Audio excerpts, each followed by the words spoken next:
మాతృదేవోభవ. నేను మీ శ్రీధర్.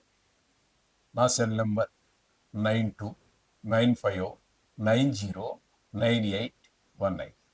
ఇప్పుడు మనం చర్చించుకోపోయేటటువంటి విషయం ఏంటంటే, రాహు మీన రాశి నుండి కుంభరాశిలోని ప్రవేశిస్తూ ఉన్నాడు. అదేంటని అడగండి. మీనరాశి తర్వాత మామూలుగా మేషరాశిని మనం చూస్తూ ఉంటాము. సవి చక్రం చూసేవాళ్ళం. ఏ చక్రం చూసినా అంతే. మీనరాశి తర్వాత మేషరాశిలో జరుగుతుంది. కానీ ఇక్కడ రాహు కేతువులిద్దరూ కూడా ఆల్వేస్ ఎల్లప్పుడూ కూడా రిట్రాగ్రేషన్ అంటే వ్యతిరేక దిశలోనే ప్రయాణం చేస్తూ ఉంటారు. ఆ విధంగా వారి యొక్క గమనం ఇప్పుడు అలాగే ఉంటుంది. రాహుకేతువులిద్దరిది కూడా అక్కడ రాహు మీనంలోంచి వక్రగతి ఆయనకు అలవాటు కాబట్టి ఆయన వెనక్కి నడుస్తూ వస్తున్నాడు. ఇప్పుడు కుంభరాశిలోని ప్రవేశిస్తూ ఉన్నారు. ఎప్పుడు అంటే 16వ తారీఖు మే నెల 2025. ఇప్పటి నుండి ఆయన మీనంలో నుంచి కుంభంలోని ప్రవేశిస్తూ ఉన్నారు. ఇక్కడ ఎంతకాలం ఉంటారు? ఈయన ఓర్బిట్ అంటే ఈయన యొక్క కక్ష ప్రకారంగా రాహువు గాని కేతువు గాని ఒక రాశిలో సంవత్సరము 6 నెలల పాటు సంచారం చేస్తూ ఉంటారు. ఇప్పుడు ఇక్కడ 16 తారీఖు మే నెల 2025 నుండి 1.5 సంవత్సరం అన్నట్టయితే మీకు 3వ తారీఖు 12వ నెల 2026, 25లో ప్రారంభం చేస్తున్నారు. 26లో డిసెంబర్లో 3వ తారీఖు తోటి 3వ తారీఖు వరకు అక్కడ ప్రయాణం చేస్తూ ఉన్నారు. అంటే సంవత్సరం పాటు. అంటే తిథుల ప్రకారం కొంచెం కరెక్ట్గా ఉండొచ్చు, డేట్ల ప్రకారం ఒక రోజు ముందో ఎనక రావచ్చు. ఇందులో కొన్ని అధిక మాసాలని ఇవన్నీ కొన్ని కారణాలు ఉన్నాయి. ఆ కారణాల ద్వారా ఒక 10 రోజులు 15 రోజులు అటు ఇటుగా జరగవచ్చు. ఇక్కడ జరిగినటువంటిది ఏంటంటే 3వ తారీఖు డిసెంబర్ నెల 2026 వరకు కుంభరాశిలో వారు ఉంటారు. ఈ కుంభరాశిలో ప్రవేశం వలన ఈ ద్వాదశ రాశులలో మేషాది ద్వాదశ రాశులు ఉన్నాయి కదా, మేష, వృషభ, మిథున, కర్కాటక, సింహ, కన్య, తుల, వృశ్చిక, ధనస్సు, మకర, కుంభ. ఇది ఈ 12 రాశుల వారికి ఏ రాశుల వారికి శుభ ఫలితాలు ఇస్తాడు. ఒకవేళ శుభ ఫలితాలు ఇచ్చేటట్టయితే అన్ని రాశుల్లోనూ ఒక రకమైన శుభ ఫలితాలు ఉంటాయి. అట్లాగే ఏ రాశుల్లో కొంచెం దుష్ఫలితాలు ఇస్తాడు. ఆ దుష్ఫలితాల్లో అన్ని రాశుల వరకు ఒకే రకమైన దుష్ఫలితాలు ఉంటాయా అంటే అవి కూడా వారు ఉన్నటువంటి స్థానాన్ని బట్టి ఉంటుంది. ఈ విధంగా ఆయన యొక్క ఫలితాలన్నీ కూడా మనకి శాస్త్రకారులు తెలియజేశారు. కాబట్టి ఏ రాశుల్లో సంచరించేటప్పుడు ఏ రకమైన దుష్ప్రభావాలు, ఏ రాశుల్లో శుభ ఫలితాలు ఇచ్చేటప్పుడు ఏ రాశుల వారికి ఏ శుభ ఫలితాలు అనేటటువంటిది మనకి శాస్త్రకారులు అన్ని అరటిపండు ఒలిచి నోట్లో పెట్టినంత స్పష్టంగా మనకు అందజేశారు. అది మనం తెలుసుకోవాల్సిన విధి మనది. అయితే వీటి యొక్క బలాబలాన్ని ఇప్పుడు మనం ప్రశ్నించట్లేదు. వాటి దగ్గరికి వెళ్ళాలంటే అది ఒక పెద్ద సబ్జెక్ట్ అవుతుంది. బలాబలాలంటే స్వర్ణమూర్తి అని, రజితమూర్తి అని, కాంస్యమూర్తి, ఇట్లా మూర్తిమంతం ఉంటుంది. ఆ మూర్తిమంతాన్ని బట్టి ఆ ఫలితాలన్నీ కూడా వస్తూ ఉంటాయి. ఇక్కడ మనం మూర్తిమంతంతో పని లేకుండా కేవలం ఆ స్థానంలో ఉన్నప్పుడు ఏ ఫలితాలు ఏ రాశి వారికి కలగజేస్తూ ఉన్నారు అనేటటువంటి దాన్ని మనం చర్చించుకోబోతున్నాం.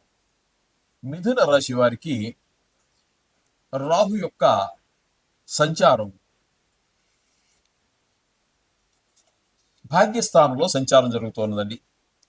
భాగ్యస్థానంలో సంచారం చేసేటప్పుడు ఏ విధమైన ఫలితాలు ఇవ్వబోతున్నారు మిథున రాశి వారికి అని చెప్పినట్టే అని చెప్పవలసి వస్తే, అక్కడ మనకి శాస్త్రకారులు చెప్పినటువంటి విషయం ఏంటంటే,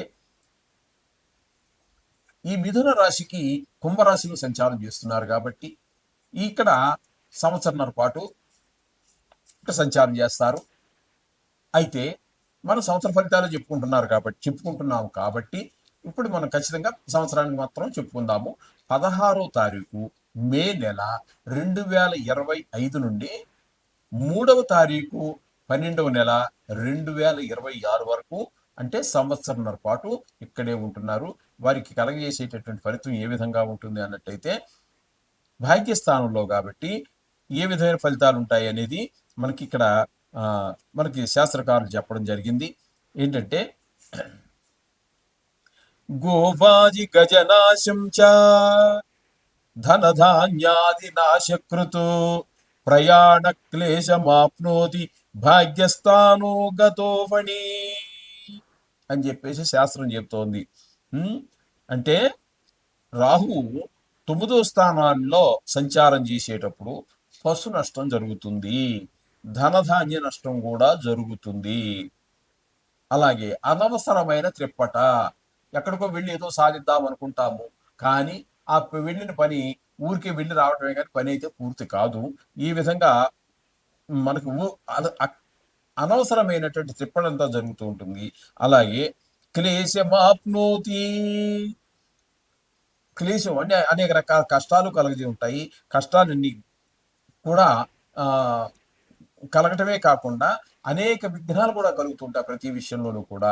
అందుచేత ఇక్కడ భాగ్యస్థానంలో ఈ యొక్క రాహు సంచారం వల్ల మనకి ఏ విధమైనటువంటి ఫలితాలు సుఫలితాలు కలగలేరు.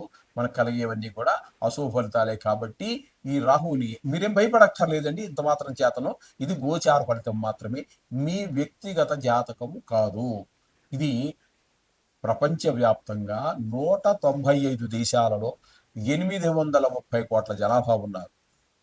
ఉన్నవి రాసులు 12. 12 పెట్టి భాగిస్తే సుమారుగా 70 కోట్ల మందికి ఒకటే జరుగుతుందండి. దీని ప్రభావం 10 నుంచి 15% మాత్రమే జరుగుతూ ఉంటుంది.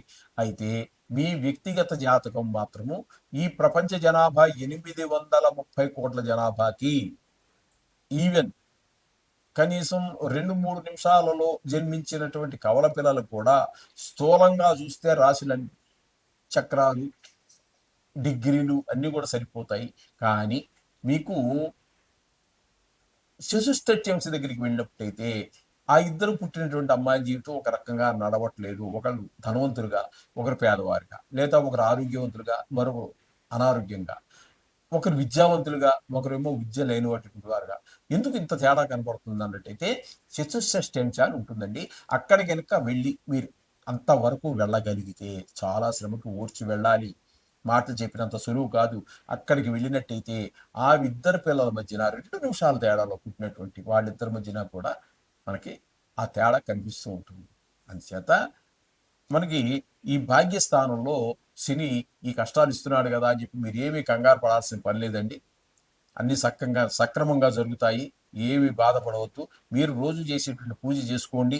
కాబట్టి కొన్ని అనారోగ్యాలు కూడా ఉన్నాయి కాబట్టి మీరు కవచాన్ని కూడా మనం చెప్పుకున్నాం కదండి ఇంతకుముందు, రాహుగ్రహ కవచం అని ఉంటుందండి.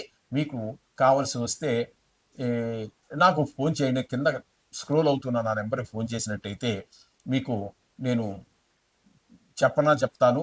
లేదా మనకి దేనిలో ఫేస్బుక్లోనో లేకపోతే యూట్యూబ్లోనో పెట్టడం జరుగుతూ ఉంటుంది. లేదా వాట్సాప్లో పెట్టి పంపిస్తాము. ఏదో ఒకటి మీకోసం నేను చేయడానికి సిద్ధంగా ఉన్నాను. ఓకే, శుభం భూయాలు.